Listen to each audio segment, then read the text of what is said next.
శాలినిని తన సొంత బిడ్డలా అక్కున చేర్చుకుంది రోజీ. సామ్రాట్ అనే దుర్మార్గుడు తన స్నేహితులతో కలిసి ఎంతోమంది అందమైన అమ్మాయిల జీవితాల్ని నాశనం చేశాడు. అతని కన్ను శాలిని మీద పడింది. శాలినిని ప్రేమ పేరుతో ట్రాప్ చేశాడు. శాలిని తెలియక చేస్తున్న పొరపాటును రోజీ గమనించింది. వాడొక ఇడియట్! నా కళ్ళ ముందు ఒక అమ్మాయిని ఏడిపించిన రోగ్! సామ్రాట్ను గుడ్డిగా నమ్మిన శాలిని ఎవ్వరికీ చెప్పకుండా అతని చేత తాళి కట్టించుకుంది. సామ్రాట్ అతని స్నేహితులంతా కలిసి ఆమె జీవితాన్ని నాశనం చేశారు. ఏ కోర్టు చేయలేని న్యాయాన్ని నీకు నేను చేస్తాను శాలిని. నీ తల్లిగా నీ మీద ప్రమాణం చేసి చెప్తున్నాను. నీకు జరిగిన అవమానానికి, అన్యాయానికి, మోసానికి ప్రతీకారం నేను తీర్చుకుంటాను.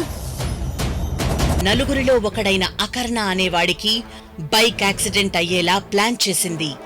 దాంతో వాడికి మగతనం పోయింది. వాడు పగతో రగిలిపోతూ రోజీని చంపాలని ప్రయత్నిస్తే తనంతట తానే మేడమీద నుంచి పడి చనిపోయేలా చేసింది.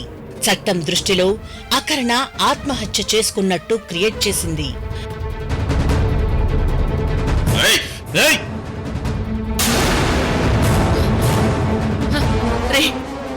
వద్దు!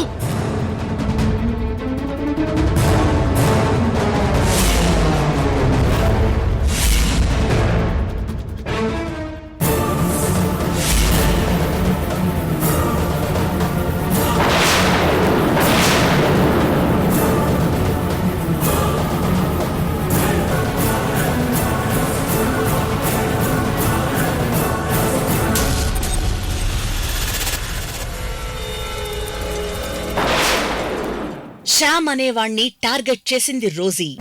వాడు మినిస్టర్తో కలిసి విగ్రహాలు స్మగ్లింగ్ చేసేవాడు.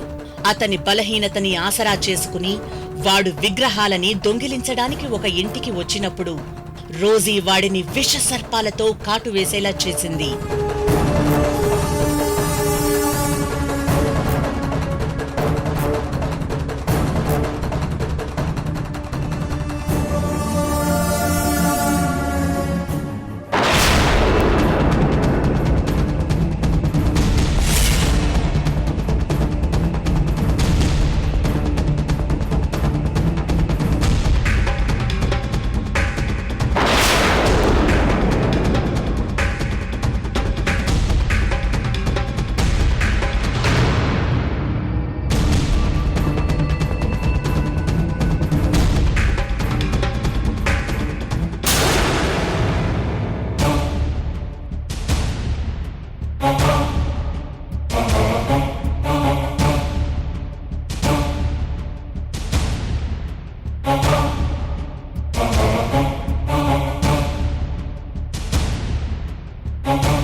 మేడం.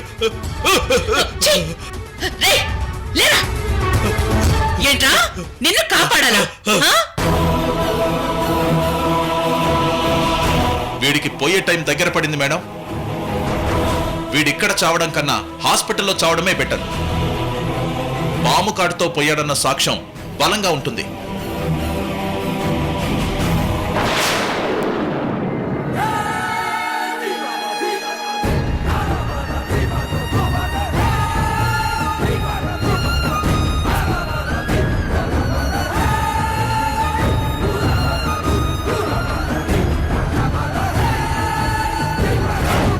హ్యాపీ జర్నీరా.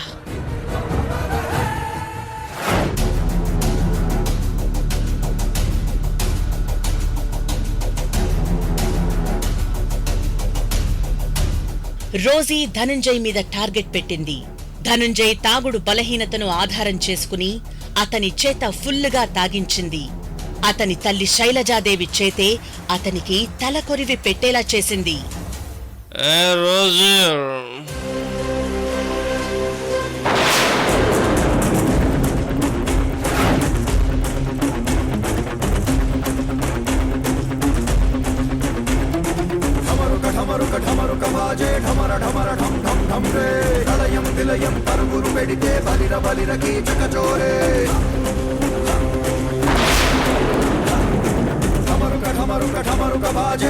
హర హర మహాదేవ్ శంకర హర హర మహాదేవ్ శంకర హర హర మహాదేవ్ శంకర హరించిపోవా దినేంద్రుడింకా ఎగబడితే దురాగతాలే దహించిపోవా దయామయుడిలో సెగబుడితే వినాశనాలే నశించిపోవా విశాల హృదయుడు పగబడితే.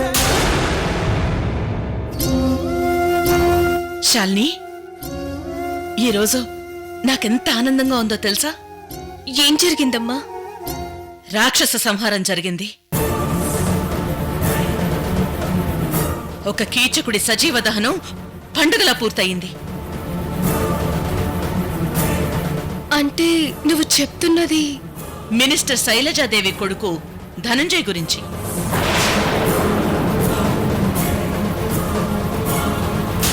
నువ్వు చెప్పేది నిజమా అమ్మా?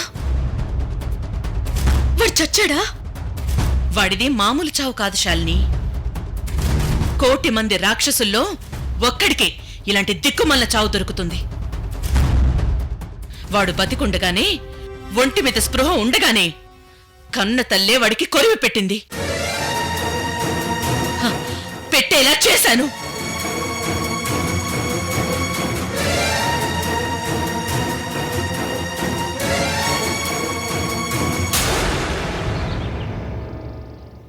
విషయం తెలుసుకుని మినిస్టర్ పిచ్చిదై మెంటల్ హాస్పిటల్లో చేరింది. ఇలా ఈ హత్యను కూడా రోజీ తెలివిగా చట్టానికి దొరకకుండా ప్లాన్ చేసింది.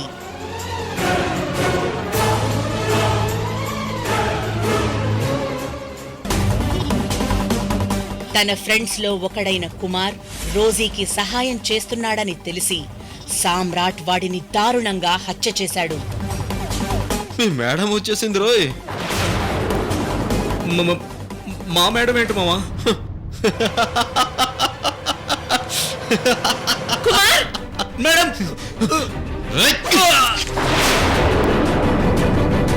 రేయ్! రేయ్! కుమార్! కుమార్! కుమార్! అయ్యో! కుమార్! కుమార్! అయ్యో!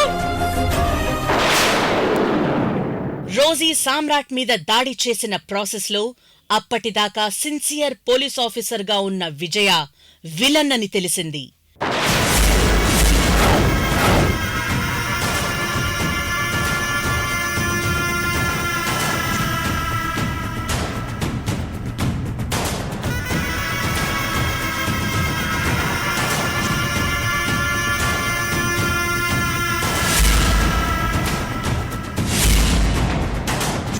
చూసావా? ఇది విజయ అంటే.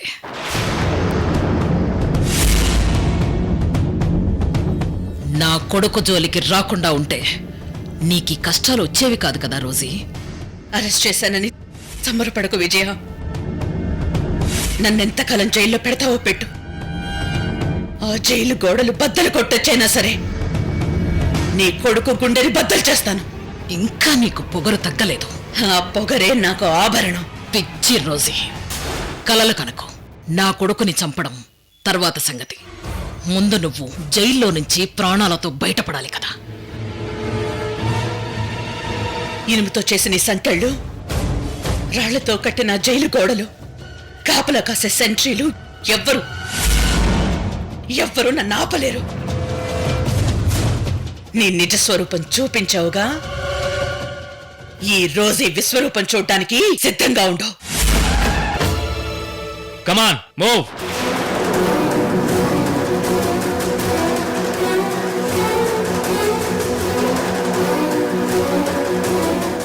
రోజీ మీద హత్యా ప్రయత్నం నేరం మోపి జైలుకు పంపించింది విజయ.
నీ పేరేంటి?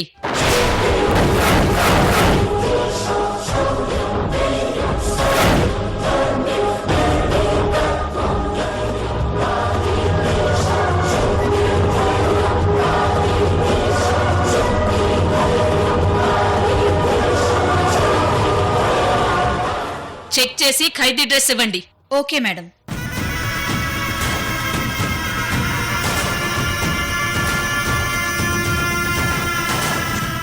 ఏమీ లేవు మేడం.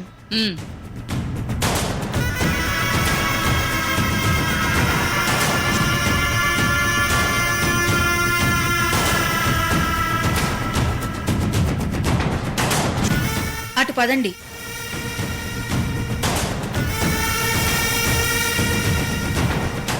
రోజీని జైల్లోనే అంతం చేయించాలని రకరకాల ప్రయత్నాలు చేసింది విజయ. ఒక శాడిస్ట్ని ఆడవేషంలో జైలుకు పంపించింది. చివరకు వాడే చనిపోయాడు.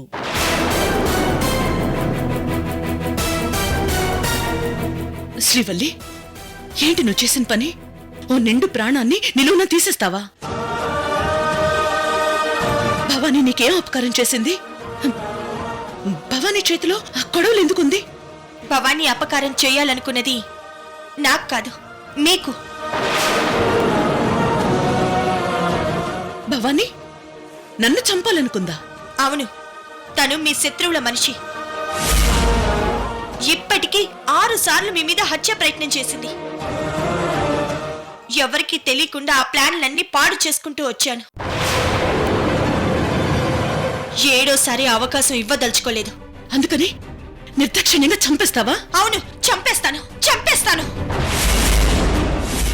మిమ్మల్ని చంపడానికి ఎవ్వరికీ హక్కు లేదు. మేముండగా మీ ప్రాణాలు పోనివ్వం.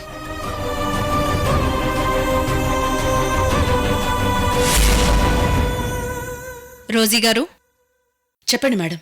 రేపు కోర్టులో మీ కేసు హియరింగ్ ఉంది. మా లాయర్ గారు చెప్పారండి. మీరు ఉదయాన్నే బయలుదేరాల్సి ఉంటుంది. నేను రెడీగా ఉంటాను. మీరు సెక్యూరిటీ గురించి భయపడాల్సిన అవసరం లేదు. మీకోసం ఎక్స్ట్రా ఫోర్స్ని అరేంజ్ చేస్తున్నాను. భయం అనేది నా డిక్షనరీలోనే ఉండదు మేడం. ఈ రోజు ఎలాంటి పరిస్థితులనైనా ధైర్యంగా ఫేస్ చేయగలదు. Okay, good. అక్క,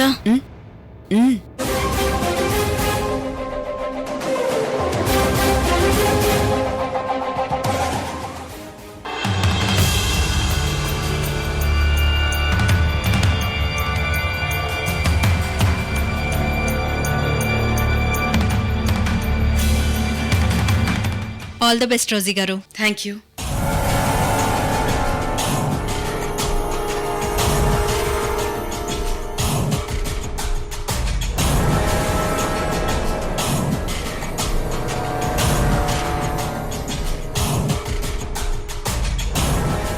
పెద్దయ్య, ఇదే అమ్మగారు వచ్చే రూట్.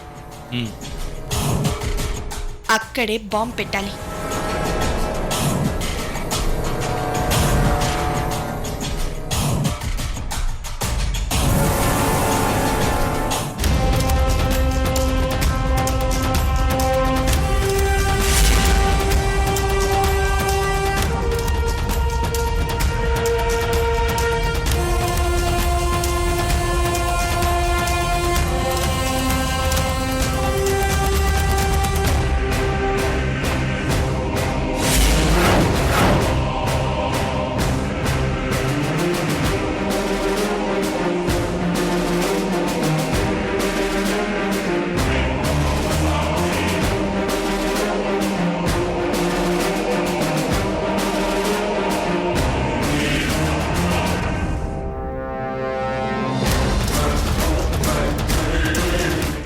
రోజీని జైల్ నుంచి కోర్టుకు తీసుకెళ్లేటప్పుడు విజయ ఎన్కౌంటర్ చేయాలని ప్రయత్నించింది.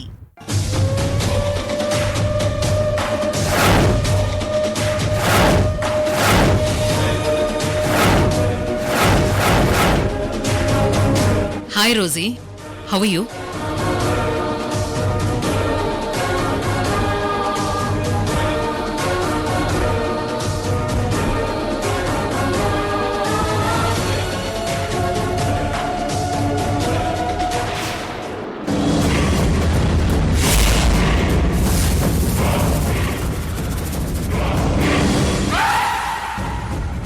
ఏంటి, నేను ఇలా సడన్ గా వచ్చానని షాక్ అయ్యావా?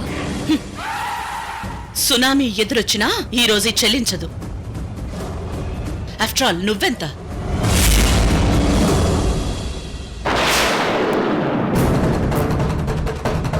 కోర్టులో కేసు కొట్టేస్తారని చాలా ఆశలు పెట్టుకున్నట్టున్నావు. నమ్మక ద్రోహంతో నన్ను అరెస్ట్ చేసినప్పుడు చట్టం తన పని తను చేసుకుపోతుంది అన్నావు. పంతిప్పుడు నీ కోర్టులో లేదు విజయ. న్యాయస్థానంలో నువ్వు ఇన్ఫ్లుయెన్స్ చేయలేవు. నీ ఆత్మవిశ్వాసం చూస్తుంటే ముచ్చటేస్తోంది రోజీ. ఆత్మగౌరవం లేని నిన్ను చూస్తుంటే నాకు జాలేస్తోంది. భ్రమల్లో బ్రతుకుతున్నావు.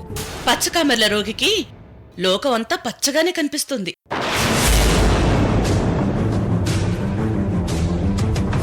అంత పొగరు పనికిరాదు రోజీ.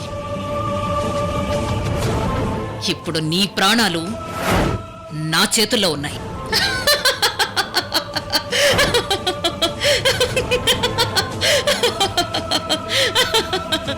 భ్రమల్లో బతకడం అంటే ఇదే.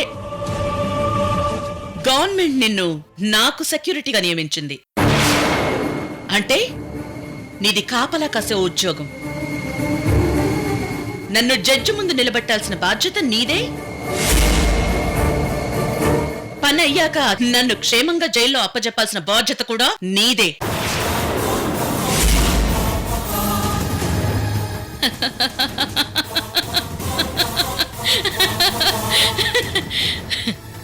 అవన్నీ బాధ్యత కలిగిన పోలీసులు చేసే పనులు. నేనంత నీతి నిజాయితీ ఉన్న మనిషిని కాను రోజే. అధికారాన్ని నా స్వార్థం కోసం వాడుకుంటాను. గెలవడం కోసం ఎంతకైనా దిగజారుతాను. నేనొచ్చింది నిన్ను క్షేమంగా కోర్టుకు తీసుకెళ్ళడానికి అనుకుంటున్నావా?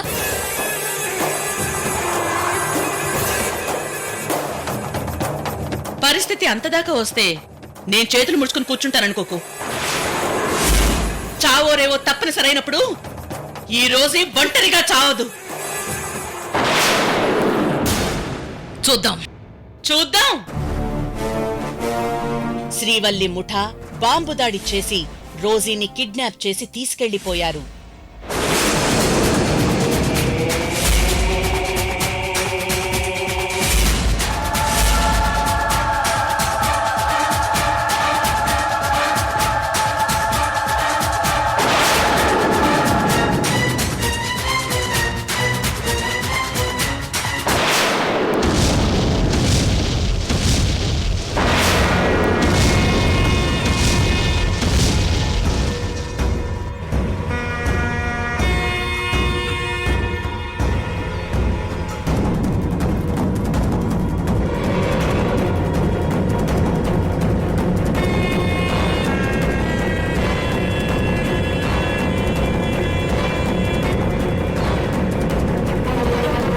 తరువాత రోజీకి తెలిసింది తన పోలికలతో దేవమ్మ అని ఒక ఆమె ఉందని. ఏంటి శ్రీవల్లి, ఏంటిది? నన్ను ఎందుకు తీసుకొచ్చారు? నువ్వు రోజు కాదు, మా దేవమ్మని మాకు బాగా తెలుసు. మమ్మల్ని వదిలి వెళ్ళిపోతే మా మీద ఉట్టమ్మా.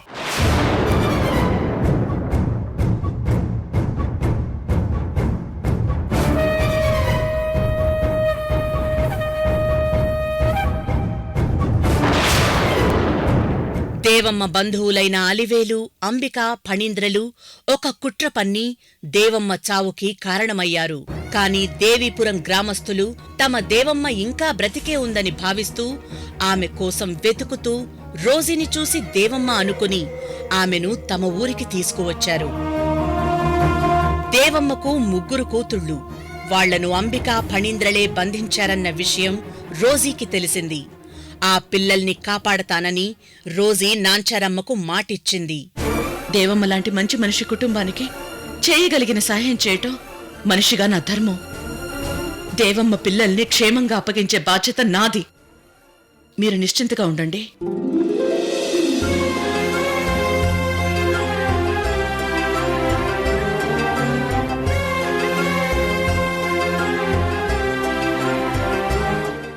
దేవీపురంలో దేవమ్మగా చలామణి అవుతున్నది తమ తల్లి రోజీయేనని లోకి, అశ్విని వాళ్లు కనిపెట్టారా? దేవమ్మ కూతుళ్లను అంబిక, ఫణీంద్రలు ఎక్కడ బంధించి ఉంచారో రోజీ తెలుసుకోగలిగిందా? వాళ్లను కాపాడగలిగిందా? దేవమ్మ స్థానంలో ఉన్నది రోజీయేనని స్పెషల్ ఆఫీసర్ ద్రోణ కనిపెట్టగలిగాడా? పద్మవ్యూహం లాంటి ఇబ్బందికరమైన పరిస్థితుల నుంచి రోజీ బయటపడగలిగిందా?